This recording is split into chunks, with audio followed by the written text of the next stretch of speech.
शुरुआत करते हैं राहुल साहब। ब्रह्मांड में आज सिर्फ एक ही उद्घोष है जय श्री राम का। धर्म ध्वजा लहरा रही है, लेकिन विपक्ष को इससे भी घबराहट हो रही है। वो इसे बीजेपी का इवेंट करार दे रहे हैं।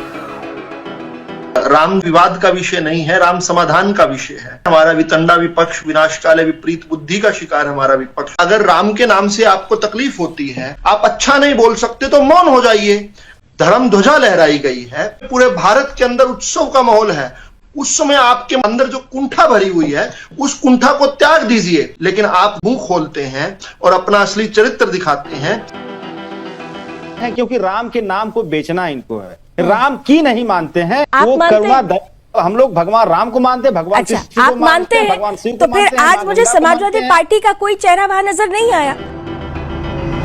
पग पग बाधा डालने वाले आज कह रहे हैं कि हमें राम से परहेज नहीं। जिन्होंने राम भक्तों पर गोलियां चलवाई थी, मुलायम सिंह की पार्टी के, जिन्होंने कहा था कि मैं बाबरी को फिर से खड़ा कर दूंगा, वो मुलायम सिंह जो कहते थे कि दोबारा गोलियां चलानी पड़ी तो दोबारा गोलियां चला दूंगा। ये वो लोग हैं जो कहते थे कि श्री राम जन्मभूमि पर सुलभ शौचालय बना दो। इनका चेहरा देखिए एक बार, कितने दुखी हैं आज।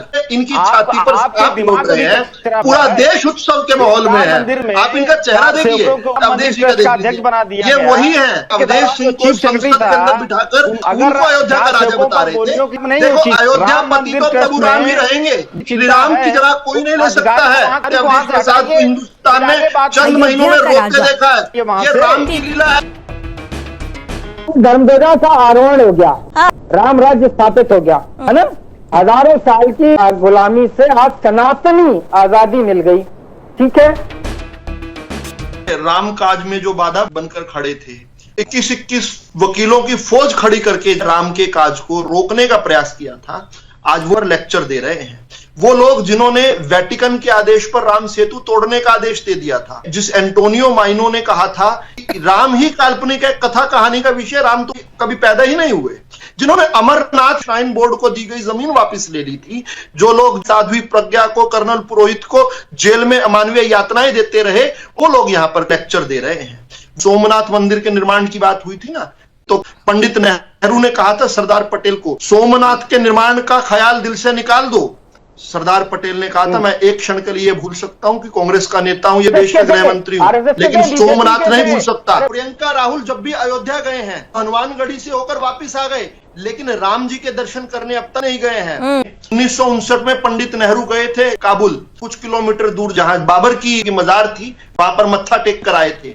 अपनी खुद की पुस्तक one life is not enough में नटवर लाल जाते हैं, कांग्रेस के वरिष्ठ नेता, कि इंदिरा गांधी राजीव गांधी के साथ गई थी 1969 में। 2005 में राहुल गांधी गए थे, सोनिया गांधी गई थी। ये सारा का सारा परिवार बाबर के मजार पर नतमस्तक होकर आया है। सौभाग्यशाली हैं हम कि इनके अपवित्र चरण, हालांकि शुद्धता मिलेगी वहां पर, लेकिन उसके बावजूद भी इनके अपवित्र चरण प्रभु श्री राम की जन्मभूमि पर नहीं पड़े हैं। महायज्ञ हुआ करते थे, तो जिस प्रकार राक्षस जो विघन डालने का प्रयास किया करते थे, वही हमारे विपक्ष का आचरण हो रहा है। धर्म ध्वजा फहराई गई तो अयोध्या जी ने सवाल पूछे हैं, इसके बाद क्या? तो इसका उत्तर भी देश के प्रधानमंत्री जी ने दिया। उन्होंने मानसिक गुलामी से हमें निजात दिलाने की बात कही। उन्होंने मैकॉले पुत्रों को फिर से चुनौती दे दी है। उन्होंने कहा कि केवल 10 वर्ष के अंदर हम अपने भारत को 190 साल जो हो चुके हैं, जिस मानसिक गुलामी को जो मैकॉले ने शिक्षा पद्धति के द्वारा अर्जित की थी, उसको खत्म कर मानसिक आजादी प्राप्त करनी है।